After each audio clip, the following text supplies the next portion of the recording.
السلام علیکم ورحمۃ اللہ تعالی وبرکاتہ۔ درس سنن ترمذی۔ الحمد للہ والصلاة والسلام علی رسول اللہ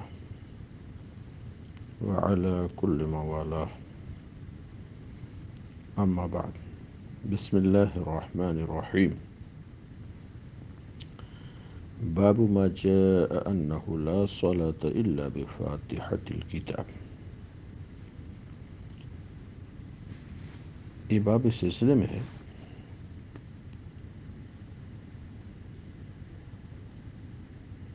کہ وہ احادیث جو اس بات پر دلالت کرتے ہیں کہ کوئی نماز بغیر سورۃ الفاتحہ یعنی الحمدللہ شریف کے نہیں ہوتی ہے۔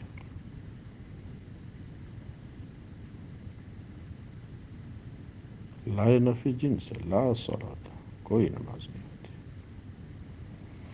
ہم کہتے ہیں بھائی نماز جنازہ تو ہو جاتی ہے،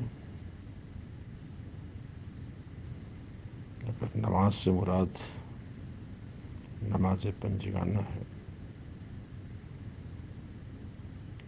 تو تخصیص ہو گئی لا صلاۃ میں۔ تو تخصیص جب ہو گئی تو دوسری تخصیص کیوں نہیں کر سکتے کہ لا صلاۃ اے کاملہ، بغیر سورۃ الفاتحہ کے نماز کامل نہیں ہوتی، جیسا کہ حدیث پاک سے اس کی تائید بھی ہوتی ہے کہ جو اس نے سورۃ الفاتحہ نہیں پڑھا نماز میں فہی خداج، تو نماز ناقص ہے، کامل نہیں ہوئی۔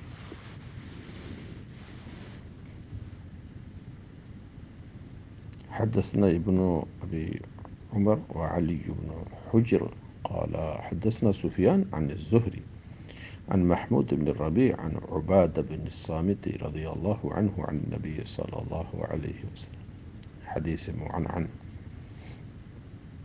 مرفوع، قال لا صلاة لمن لم يقرأ بفاتحة الكتاب، اس کی نماز ہی نہیں ہوتی ہے جو فاتحة الکتاب کو نہ پڑھے، سورۃ الفاتحہ نہ پڑھے۔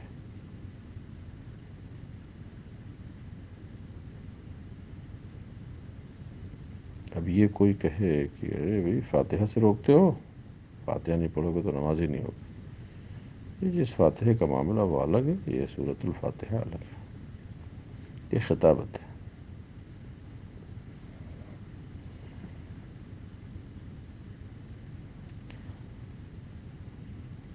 شوافی کہتے ہیں یہ حدیث اس بات پر دلیل ہے کہ سورۃ الفاتحہ پڑھنا نماز میں فرض ہے، رکن ہے۔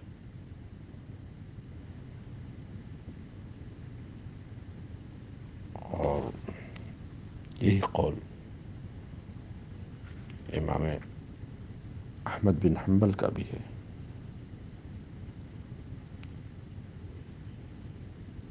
یہی قول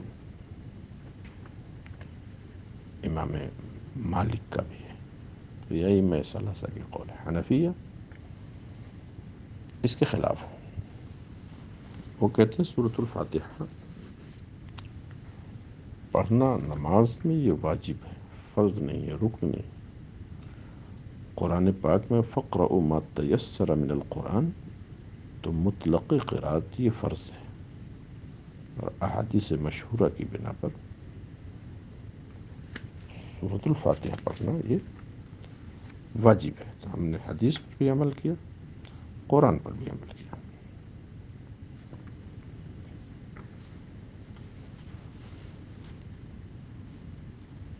اور یہ مطلقاً نماز ہے، چاہے فرض ہو، واجب ہو، سنت ہو، نفل ہو، کسی کی تخصیص نہیں۔ اور یہ لمن لم یقرأ یہ عموم ہے، اسے ہی پتہ چلا کہ ہر نمازی چاہے وہ اکیلے نماز پڑھتا ہو، فاتحۃ الکتاب پڑھنا ضروری ہے، امام ہو ضروری ہے۔ شافعی کہتے ہیں مقتدی ہو تو بھی ضروری ہے، مطلق ہے۔ ہم کہتے ہیں بھائی حدیث پاک میں قراءۃ الامام لہو قراءۃ، امام ہی کی قراءت مقتدی کی قراءت ہے، تو مقتدی کو پڑھنا نہیں ہے۔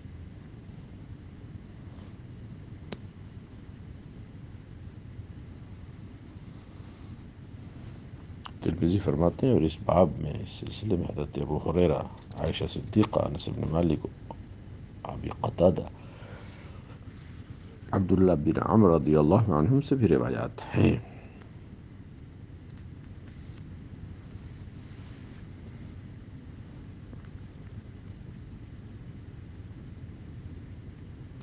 اور مبارک پوری کا،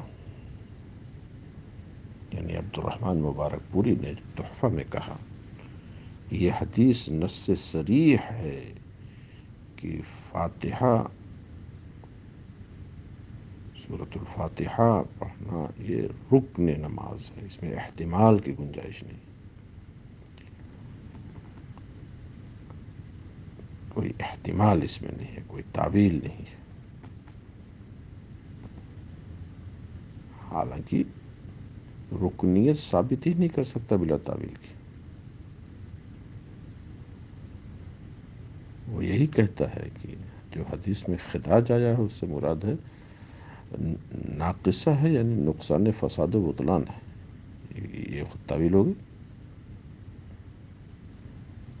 ناقص کا سیدھا سیدھا معنی ہے مکمل نہیں، کمال نہیں، کمال کی نفی ہے۔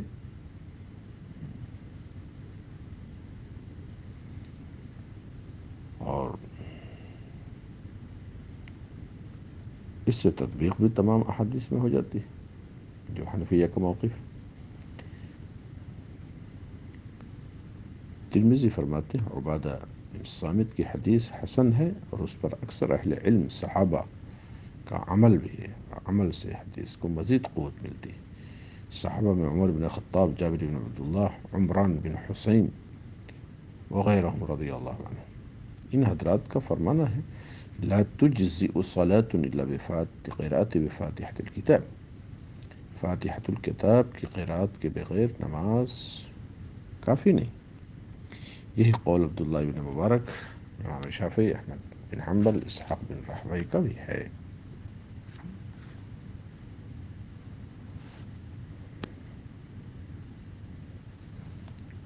اور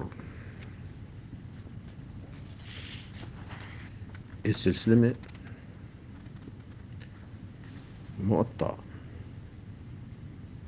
امام محمد کی شرح شمس السالک میں ہم نے تفصیلی گفتگو کیا ہے۔ عزیز طلبہ، اگر آپ کے پاس وہ نسخہ ہے تو آپ اس میں اس باب کو ملاحظہ فرمائیں، امام محمد رحمۃ اللہ علیہ نے کتنے پختہ انداز میں مذہب حنفیہ کی تائید و تقویت پیش فرمائی۔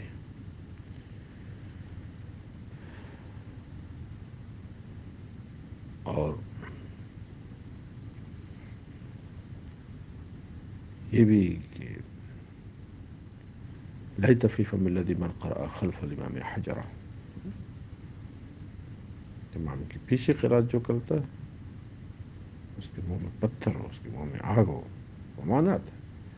تو بغیر فاتحۃ الکتاب کے پڑھے ہوئے مقتدی کی نماز میں کوئی فطور، کوئی نقصان، کوئی کمی نہیں آتی۔